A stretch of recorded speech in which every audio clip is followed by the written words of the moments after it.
بالاخص آنیان مجلس کے جتنے مرحومین ہیں، حاضرین مجلس کے جتنے مرحومین ہیں، تمام تر مرحومین شہداء ملت سب کو یاد کرتے ہوئے ایک مرتبہ سورۃ الفاتحہ۔ بسم اللہ الرحمن الرحیم صراط المستقیم۔ بسم اللہ الرحمن ربنا تقبل منا انك انت السميع العليم صلى على محمد وعلى محمد۔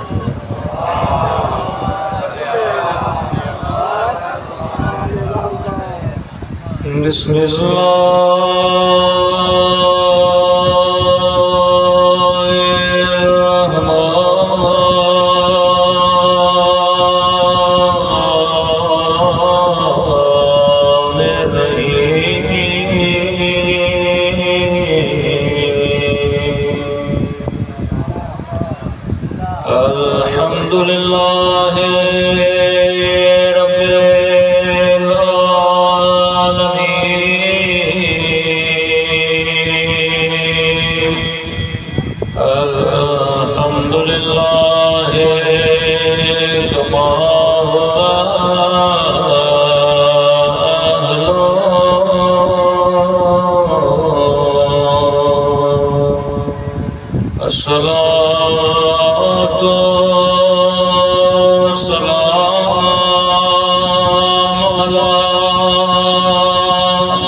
اللهم كن وليك وتتب للأسى صلواتك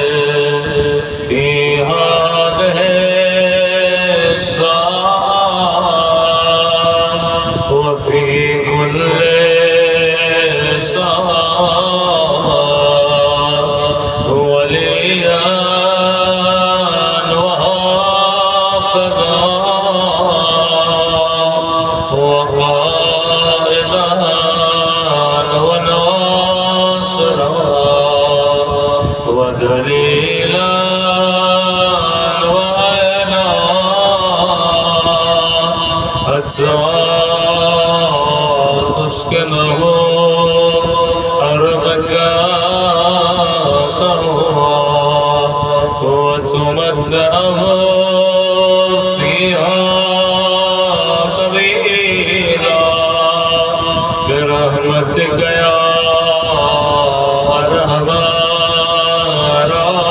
الراحمين صلى الله عليه وسلم۔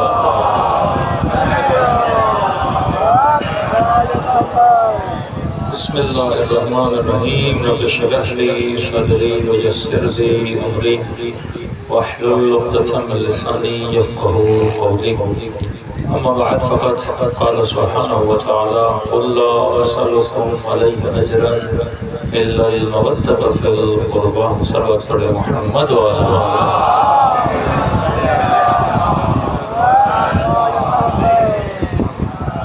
دعا ہے پروردگار عالم ہم سب کی عبادتوں کو اپنی بارگاہ میں قبول فرمائے، اور جس مقصد زندگی کی وجہ سے یہ فرش عظم بچھایا گیا، خدا ہم سب کو اس مقصد میں بھی کامیابی نصیب فرمائے۔ فرق حیوان اور فرق انسان یہ ہے کہ انسان اپنی زندگی کے لیے مقصد رکھتا ہے، لیکن حیوان کا کوئی مقصد نہیں ہوتا۔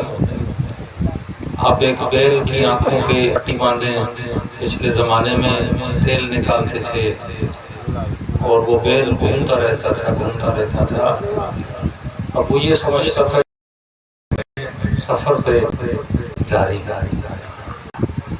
جبکہ 8 گھنٹے کے بعد جب پٹی کھلتی تھی تو اسے لگتا تھا میں وہیں کا وہیں۔ تو ایسا نہیں کہ کہیں میں زندگی بیل کی طرح گزار دیا۔ شیطان نے میری آنکھوں پہ پٹی باندھ دی ہے، مجھے یہ لگ رہا ہے کہ میں ترقی کر رہا ہوں، میں آگے بڑھ گیا، لیکن جب قبر میں پٹی کھولی جائے اور بندے کو لگے میں تو کچھ بھی نہیں لایا، میں وہیں کا وہیں کھڑا، تبھی امیر المومنین فرماتے ہیں حاسبوا قبل ان تحاسبوا، اس سے پہلے کہ اللہ تیرا حساب کرے تو خود اپنا حساب کرنا شروع کر دے۔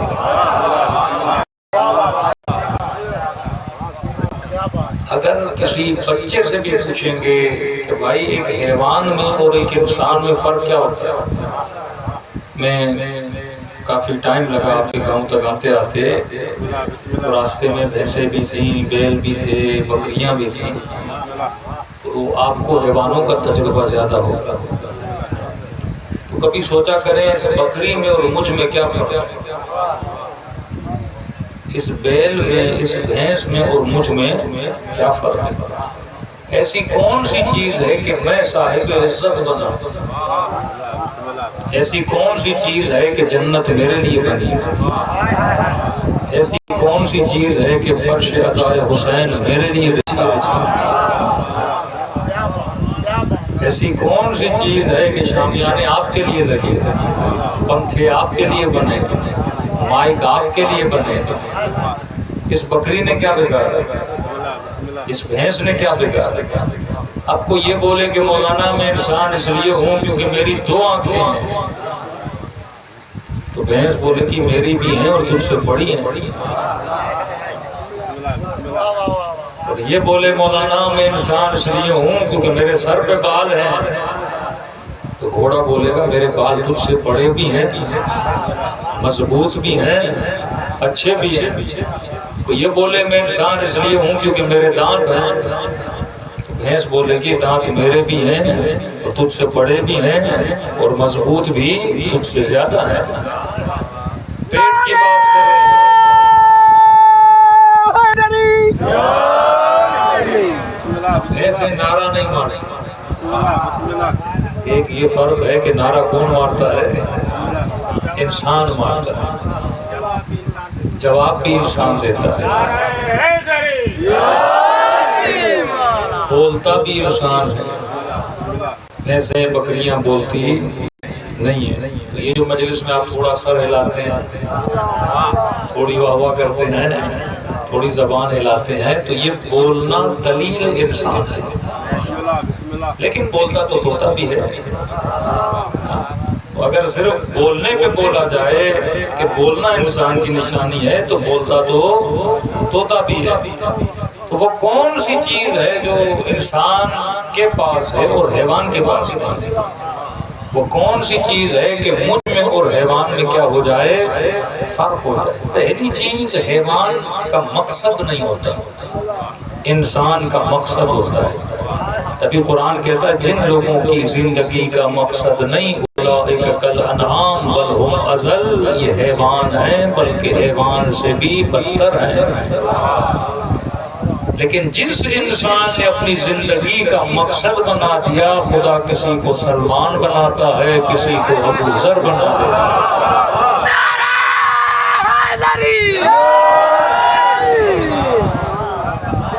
کسی حیوان کا کوئی مقصد نہیں ہوتا۔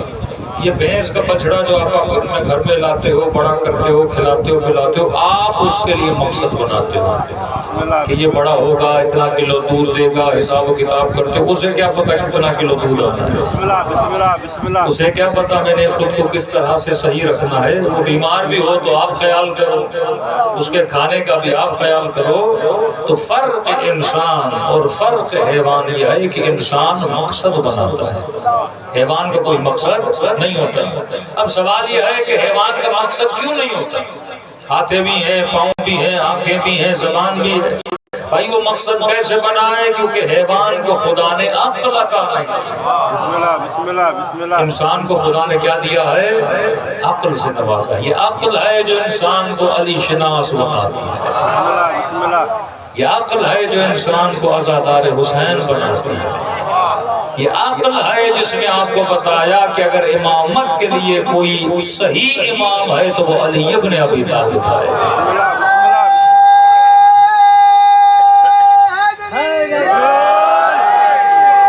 سورہ جمعہ اب اکثر لوگ پڑھتے ہوں گے خدا سورہ جمعہ میں کہتا ہے مثلہم کمثل الذی ان کی مثال اس کی طرح ہے جس طرح گدھے اپنی پیٹھ پر کتابیں تو اٹھاتے ہیں پر کتابوں سے کوئی فائدہ نہیں لیتے اب اپنے کسی بھی گاؤں کے گدھے کو لے کر آئیے اور اس کی پیٹھ پہ مثلا 40-50 قرآن رکھ لیجیے وہ یہاں سے اٹھا کے خیر پور چلا جائے چھوڑ کے واپس آئے گا واپسی پہ اسے نہیں پتا ہوگا میری پیٹھ پہ قرآن پڑھا تھا یا کوئی ہندوؤں کی کتاب پڑھی تھی گدھے کو اس کی پہچان نہیں ہے اب کا اگر مسلمان بھی گدھا بن جائے مسلمان بھی کیا بن جائے یہ خدا انسانوں کے لیے مثال دے رہا ہے یہودیوں کو فرمایا کس طرح یہ تورات رکھتے ہیں انجیل رکھتے ہیں اور اس کتاب سے ان کو کوئی فائدہ نہیں ملتا اب وہ مسلمان جس کے گھر میں قرآن پڑھا رہے اور قرآن سے کوئی فائدہ نہ لے اس مسلمان میں اور گاؤں کے چلتے ہوئے گدھے میں کوئی فرق نہیں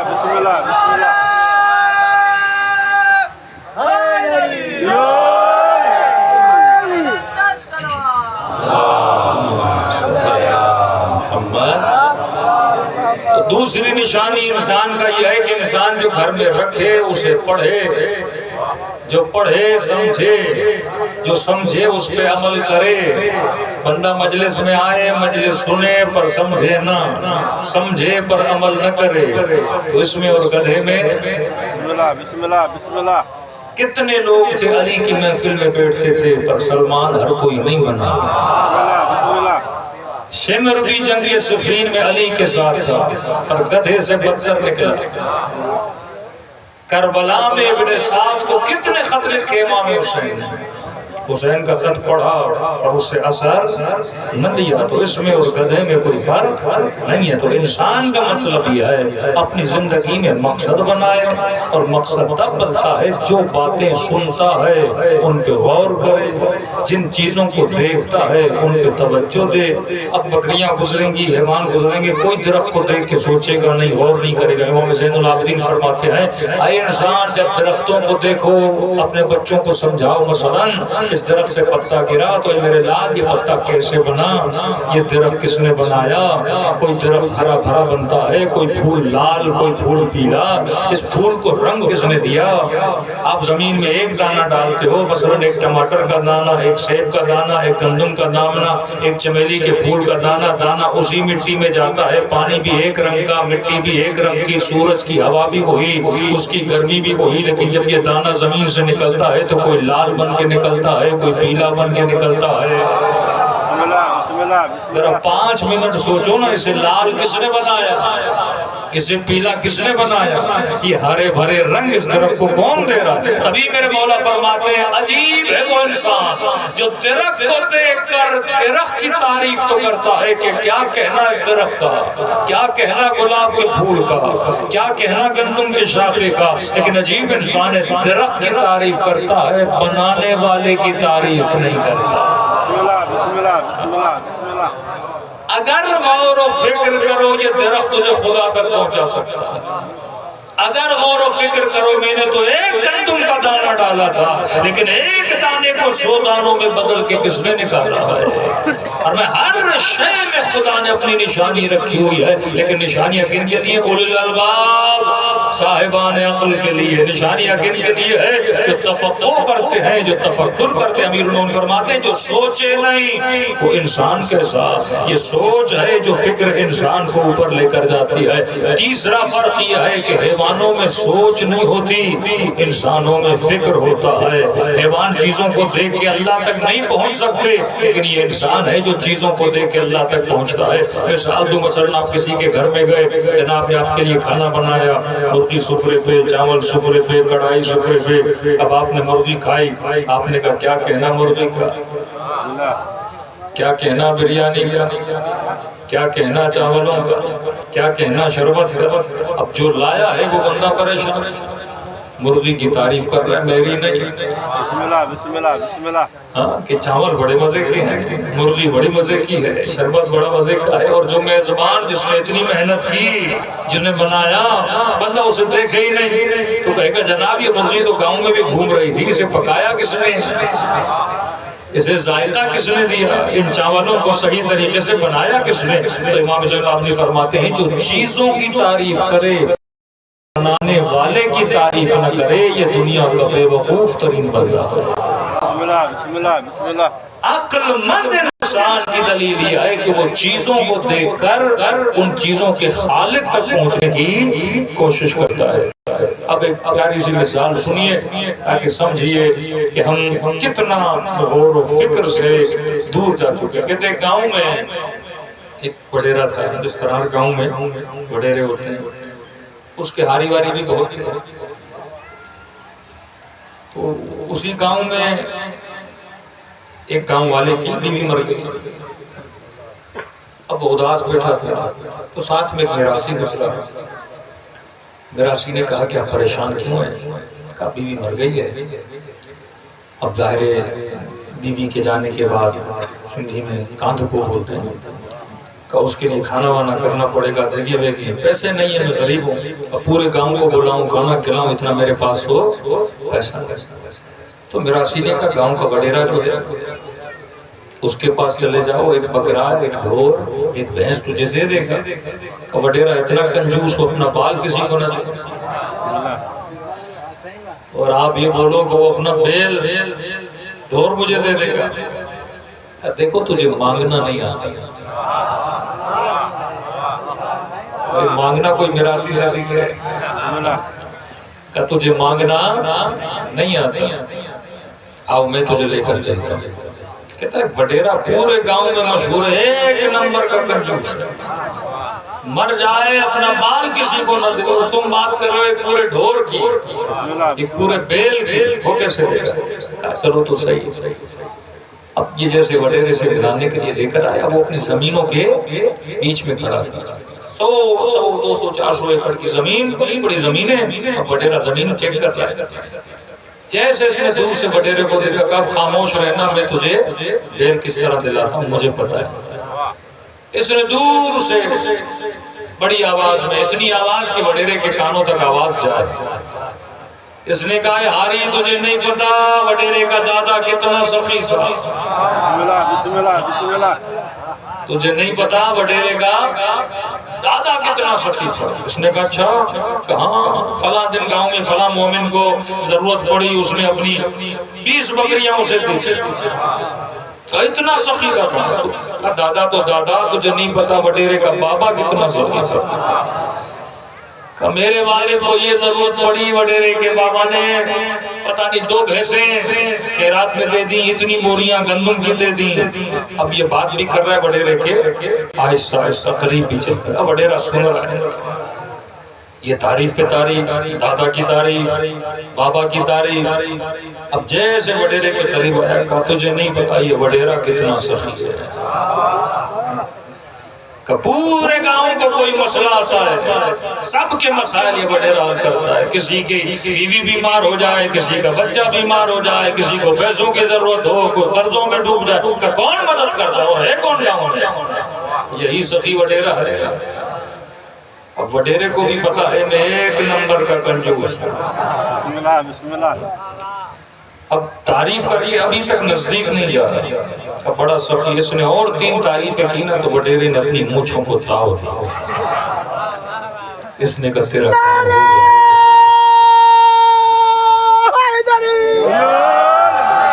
بسم اللہ بسم اللہ. اس نے کہا بھائی تیرا کام ہو گیا. وڈیرے سے ملے کہا بھائی کس لیے آئے ہو, کون سا کام ہے؟ وڈیرا صاحب بیچارہ ہاری غریب آدمی, بیوی مر گئی ہے, کھانے کے لیے پریشان ہے. میں نے کہا پریشان کیوں ہوتے ہو, ایسے سخیوں کے ہوتے ہو. بسم اللہ بسم اللہ. گاؤں کا ہاری پریشان ہو جائے تو وڈیرے نے بھی دل کھول کے کہا کیا چاہیے. بسم اللہ.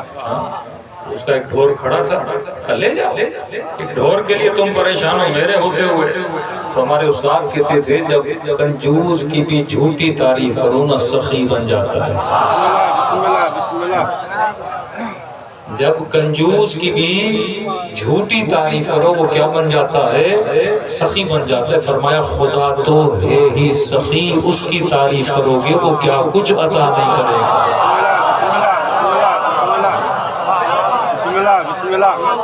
بندہ اگر صاحب عقل ہو وہ اللہ سے سب کچھ لے سکتا ہے.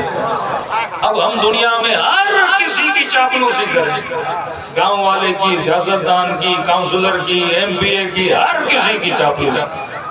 بھائی آدھے گھنٹے کے لیے رات کے اندھیروں میں رب کی چاپلوسی کریں. یہ مصلی پہ نماز کس چیز کا نام ہے؟ اللہ کی چاپلوسی. کہ مصلی پہ جاؤ کس کی تعریفیں کرو, جو لائق تعریف ہے. ہم اس کی تعریفیں کرتے ہیں جو لائق تعریف. یعنی ایران کے بہت بڑے عالم دین آیت اللہ العظمہ قرائتی کہتے ہیں کہ لوگوں کو مانگنا نہیں آتا, مانگنے کا بھی ہنر ہوتا ہے. امیر المومنین اپنی دعا میں فرماتے ہیں نا, آپ مناجات امیر ایک ایک معصوم کی دعا ترجمے کے ساتھ پڑھیں, دیکھیں کس انداز سے گڑ گڑا کر رب کی دربار میں مانگتے ہیں. اور کیا کچھ خدا نے اہل بیت کو عطا نہیں کیا. یہ مانگنے کا نتیجہ تھا کہ علی کی جھولی کو خدا نے عباس عطا کیا. یہ دعاؤں کا نتیجہ ہے کہ خدا نے حسین کو اکبر جیسا بیٹا عطا کیا. جب تک دعا صحیح طریقے سے مانگی نہ جائے تب تک بندے کو عطا نہیں ہوتی. کہ مولا کیسے مانگے؟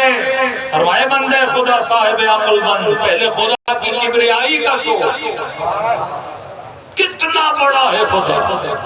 میرے امام فرماتے ہیں نا اقل الاقلین بل اقل من الذرہ, خدا میں سب سے چھوٹا ہوں بلکہ ذرے سے بھی چھوٹا ہوں. کس کے مقابلے میں؟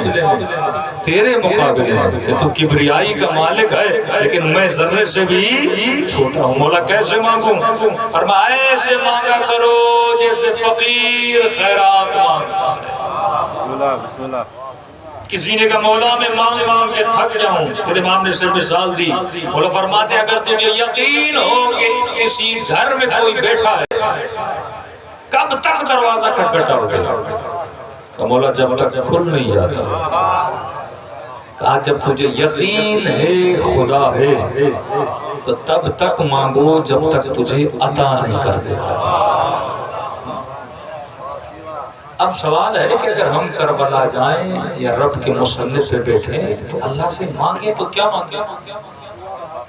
یہ بھی ایک سوال ہے. لوگ یہاں سے کربلا جاتے ہیں اتنا لمبا سفر کر کے, مولا کی زری کو پکڑ کے کہ مولا مجھے موٹر بائک دے, مولا مجھے گھر دے, مولا زمین نہیں ہے 2 ایکڑ زمین دے. فرماتے ہیں حسین سے وہ نہ مانگو جو تجھے دنیا والے دے سکتے ہیں.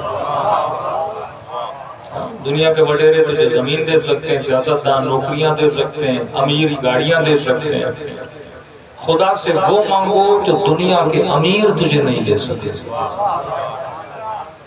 نہ کوئی مفتی نہ کوئی مولوی کوئی تجھے نہیں دے سکتا. خدا سے وہ مانگو. کیا مانگا؟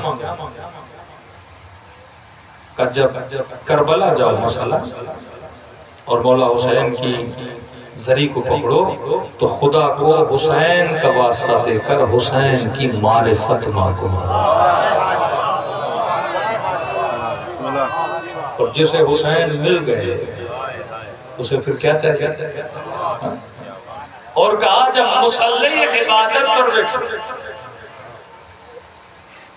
حسین کی زری کو پکڑ کے خدا سے حسین کی معرفت مانگو، اور فرمایا جب مصلی عبادت پر بیٹھو حسین سے اللہ کی معرفت مانگو۔ خدا کی معرفت تجھے امام حسین دے سکتے ہیں، امام حسین کی معرفت تجھے خدا دے سکتا ہے۔ جنت نہیں دے سکتا، جنت کون دے سکتا ہے؟ پروردگار عالم دے سکتے۔ تو جب تک انسان کی فکر بیدار نہ ہو جائے، آج اکثر لوگوں کی زندگی کا کوئی مقصد نہیں ہے، کھاتے ہیں پیتے ہیں سوتے ہیں، لیکن یہ نہیں بتا کہ 20 سال کس طرح گزرے، 40 سال کس طرح گزرے۔ امیر المومنین فرماتے ہیں نا 60 سال کے بوڑھے سے پوچھو زندگی کیسے گزری، کہے گا خواب کی طرح۔ 40 سال کے بندے سے پوچھو کہے گا خواب کی طرح، 20 سال کے بندے سے پوچھو کہے گا خواب کی طرح۔ فرمایا جو زندگی خواب کی طرح گزر جائے اس زندگی کے لیے اپنی آخرت کو تباہ و برباد نہ کیا۔ اب یہ انسان پر ہے وہ سودا کون سا کر سکے؟ تجھے 60 سال چاہیے یا لاکھوں سالوں کی زندگی چاہیے؟ دوسرا، اگر دنیا میں ہمیشہ ہمیں لذت لینی ہوتی تو خدا کبھی ہمیں بوڑھا نہ کرتا۔ کبھی کبھی آئینے کے سامنے کھڑے ہو جاؤ، داڑھی کا بال سفید، سر کا بال سفید، کبھی سوچا خدا سفید بال کیوں دے رہا ہے؟ وہ تجھے بیدار کرنا چاہتا ہے، سوئے ہوئے بندوں کو جگانا چاہتا ہے کہ سفیدی تجھے بتا رہی ہے تو قبر کے بہت قریب جانے والی۔ کبھی کمر میں تکلیف، کبھی گھٹنوں میں تکلیف، یہ دن بدن جسم کیا ہو رہا ہے؟ بوڑھا ہوتا جا رہا ہے۔ تجھے میسج پیغام دے رہا ہے کہ بندے خدا بہت جلدی قبر میں رب کی ملاقات کے لیے آؤ گے۔ کوئی سامان سفر باندھ کے لائے ہو کہ نہیں، کوئی تیاری کر کے لائے ہو کہ نہیں۔ اب دو طرح کے لوگ ہوتے ہیں، ایک وہ جو جیسے بوڑھے ہوتے ہیں اتنے پریشان ہوتے ہیں، گھٹنوں کی تکلیف سے پریشان، بیماریوں سے پریشان۔ سب سے بڑی پریشانی ہوتی ہے کہ آج مروں گا یا کل مروں گا۔ لیکن اللہ والے جو بندے ہوتے ہیں وہ جیسے جیسے بوڑھے ہوتے ہیں ویسے ویسے ان کے چہروں پہ خوشی آتی ہے۔ ان کو پتا ہے کہ بہت جلدی علی کی ملاقات ہونے والی ہے، بہت جلدی جنت میں جاؤں گا۔ کبھی فرماتے ہر مرنے والا مرنے پہ خوش ہوتا ہے۔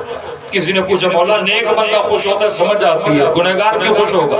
فرمایا نیک اس لیے خوش ہوگا کیونکہ جنت کو دیکھے گا، علی کے چہرے کو دیکھے گا، حسین کی محفل میں جائے گا، انبیاء کی محفل میں جائے گا، اپنے مرحوم دادا اپنی ماں مرحومہ جتنے مرحومین ان سے ملے گا۔ فرماتے مولا گنہگار خوش کیوں گا؟ کہ گنہگار جب عذاب کو دیکھے گا کہے گا اچھا ہوا جلدی مر گیا۔ جتنا زیادہ زندہ رہتا اتنا عذاب لے کر آتا۔ تو زندگی سے اگر انسان پریشانی کو نکالنا چاہتا ہے تو پریشانی نکالنے کا ایک ہی حل ہے کہ انسان ڈیلی بیسس پر اپنے دن کا کیا کرے، حساب و کتاب کرے۔ اب حساب و کتاب کیسے کرے؟ ایک کاغذ لیجئے، قلم لیجئے۔ اللہ نے آپ کو 7 اعضاء دیے ہیں، 2 کان دیے ہیں، 2 آنکھیں دی ہیں، زبان دی ہے، شکم دی ہے، اعضاء نکاح دی ہیں، ٹانگیں دی ہیں، ہاتھ دی ہیں۔ مولانا فرماتے ہیں کہ ایک چارٹ بناؤ۔ کیا بناؤ؟ ایک ٹیبل بناؤ، اس کے اندر لکھو آنکھیں، ہاتھ، پیٹ، کان، زبان، سارے اعضاء لکھو، اور صبح سے شام تک آنکھوں سے کیا کیا۔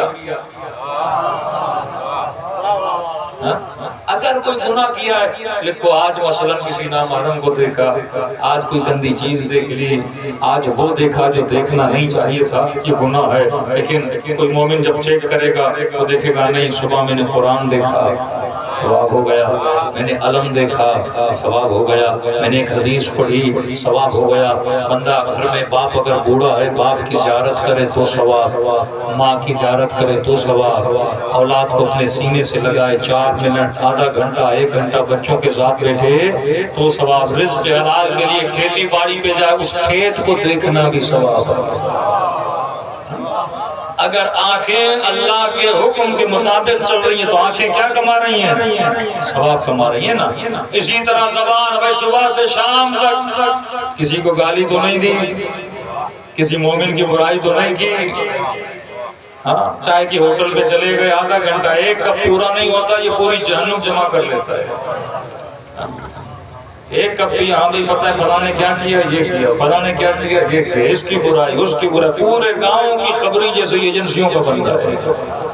بھئی جب آپ سے کسی نے پوچھا نہیں، آپ کو بتانے کی ضرورت بھی نہیں ہے۔ اسی طرح کانوں سے صبح سے شام تک حسین کی مجلس سنی تو ثواب، قرآن کی آیت سنی تو ثواب، لیکن اگر گانا سنا تو گناہ، کسی کی برائی سنی تو گناہ، کسی کی گالی دے رہا تھا وہ سنا تو گناہ۔ اسی طرح سات اعضاء کو بندہ لے کے اللہ نے شکم دی، پیٹ دیا، یہ سب سے عام ترین ہے۔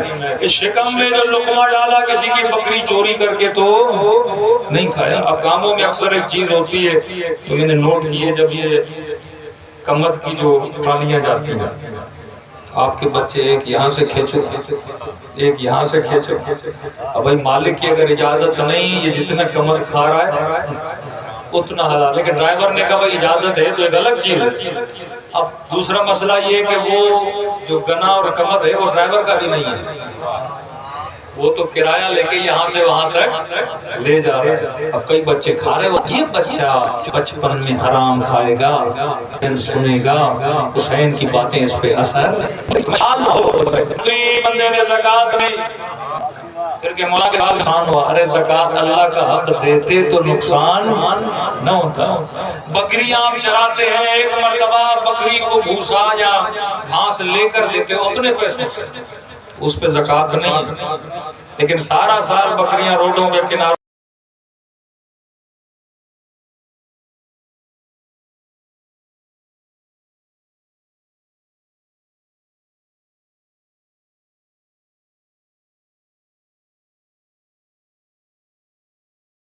انسان اللہ کے حق کو ادا نہیں کرے گا تو اس کی زندگی میں کبھی برکت نہیں آئے گی۔ اگر گھروں میں برکت اور سکون چاہتے ہو تو زندگی ایسی گزارو جیسی حسین ابن علی نے والی صلوات پڑھے محمد والے۔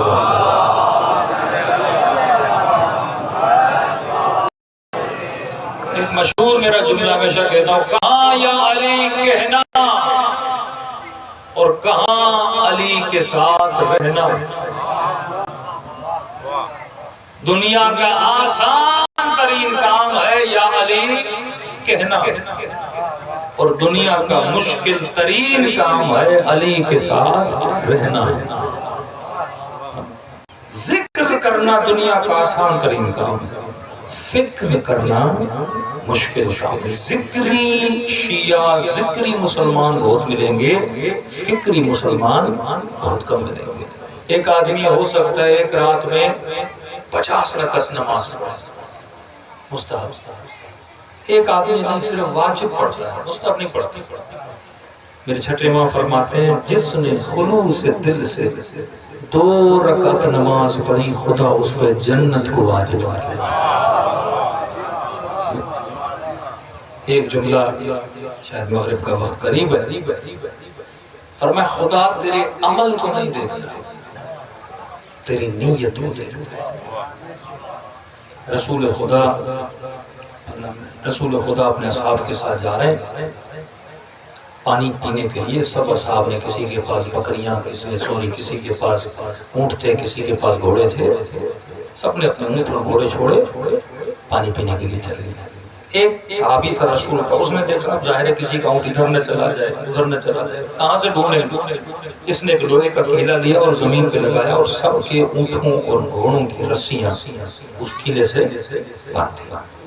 رسول خدا واپس آئے خیمے میں بیٹھے، کہنے لگا یا رسول اللہ آج میں نے بڑے ثواب کا کام کیا کہ لوگوں کے اونٹ اور گھوڑے بھاگ نہ جاتے، میں نے کیل لگائے، کیلے باندھ دی، کہ اللہ تجھ پہ رحمت نازل کرے، تو نے بڑا اچھا کام کیا۔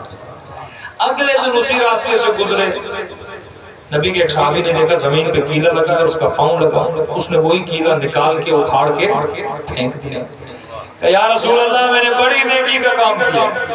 کیا کیا؟ کیلا لگا تھا کسی بندے کا پاؤں نہ لگ جائے، زخمی نہ ہو جائے، میں نے نکال دیا، کہ اللہ تجھ پہ رحمت نازل کرے، تو نے بڑا اچھا کام کیا۔ اللہ نہ کیلا لگانا دیکھتا ہے نہ کیل کو نکالنا دیکھتا ہے، وہ بندے کی نیت کو دیکھتا ہے۔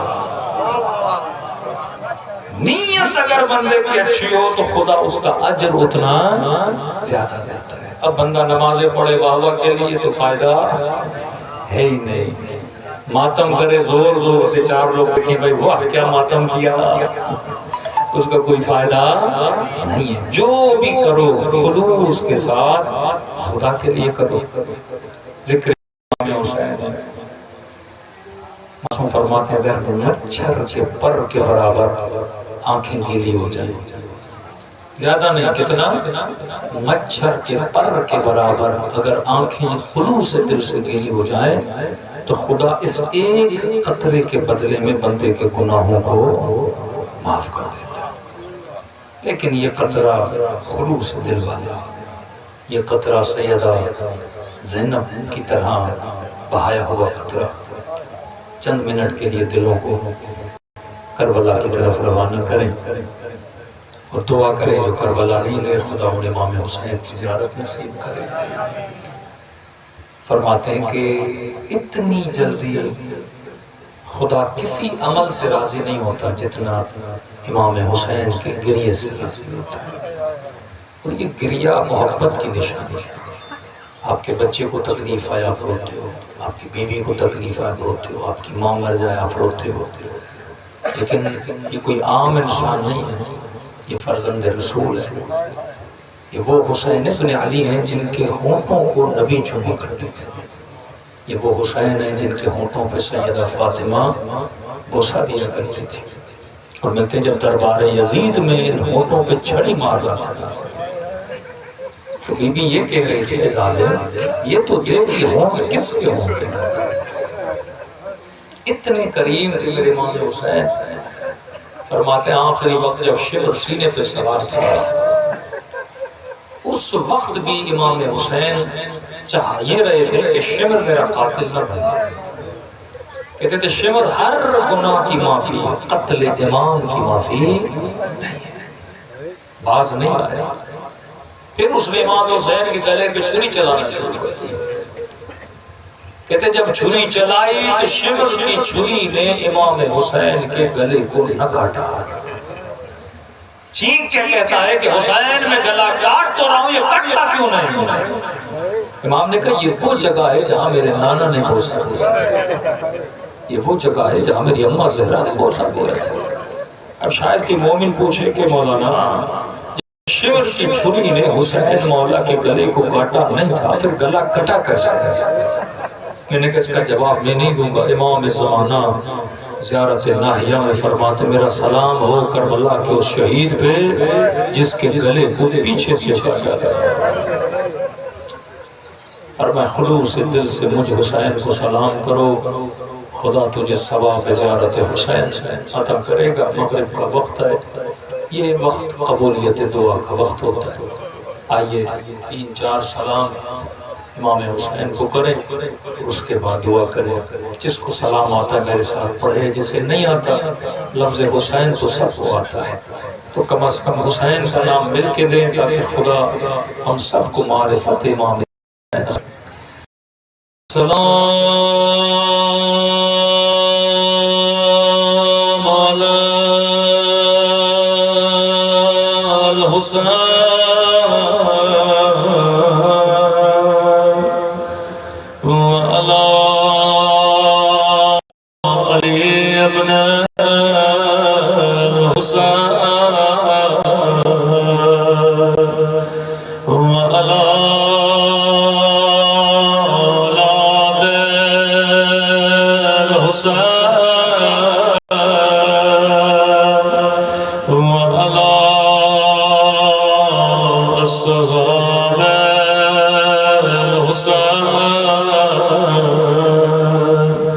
میرا سلام ہو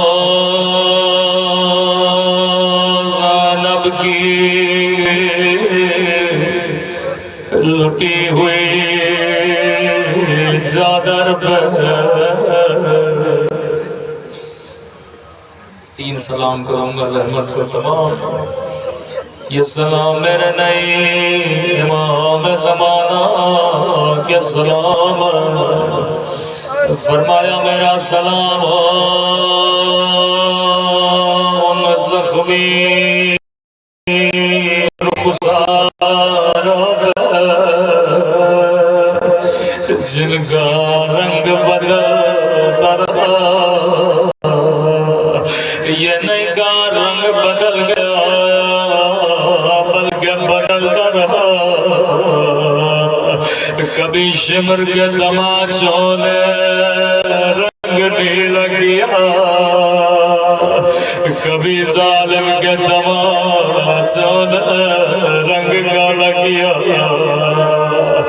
رسول خدا کی حدیث ہے، مسلمانوں کبھی حیوان کو بھی منہ پہ نہ مارا کرو، انہوں نے نبی کی نوازیوں کو تماچے مارے۔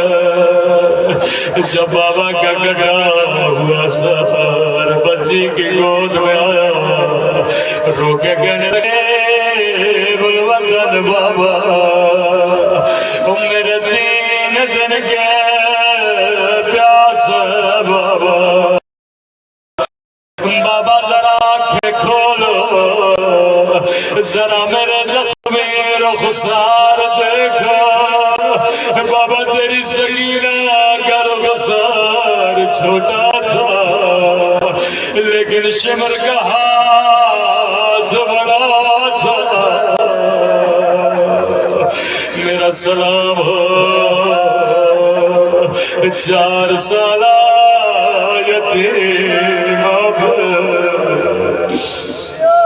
آخری سلام رحمت تمام، فرمایا میرا سلام ہو ان زخمی ہونٹوں پہ۔